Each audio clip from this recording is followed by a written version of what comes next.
বন্ধুরা এখন বাজে রাত 11:30।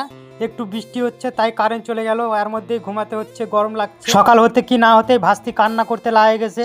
তুমি ঘুম থেকে উঠে গেছো? আসো, উঠবা, আসো দেখি বাবা তোমার মুখটা দেখি। বলো গুড মর্নিং। বন্ধুরা কালকে বৃষ্টি হয়েছে তাই বিছন ছেঁচতে আজকে যেতে হচ্ছে, তাই হাঁসা আর গামলা নিয়ে চলে আসলাম। হাঁসাতে কচু লাগাবো তাই জন্য চলে আসলাম। এটা আমার বিছন, দেখো জল জড়ো হয়ে গেছে, এখন এটা সেচতে লাগে গেলাম। বিছন ছোট আছে তাই সেচতে হচ্ছে। বিছন ফেলে প্রত্যেক দিনই বৃষ্টি হচ্ছে তাই প্রায় প্রত্যেক দিনই আমাকে সেচতে চলে আসতে হচ্ছে। আমাদের এখানে ধর্মের সারের খুব অত্যাচার, তাই চারিদিকে কচু লাগিয়েছি আর কচু বাড়ির মাঝখানে বিছন ফেলেছি যাতে সারের একটু অত্যাচারটা কম হয়। তাও কি হবে বুঝতে পারছি না, তাও ঘিরতে হতে পারে। জল ছেঁচা আমার কমপ্লিট, এখন চললাম বাড়ি। আবার কখন বৃষ্টি আসবে বলা মুশকিল। তো বাড়িতে এসে হাত পাও দিয়ে ফ্রেশ হলাম, ফ্রেশ হতে হতেই আবার বৃষ্টি চলে আসলো।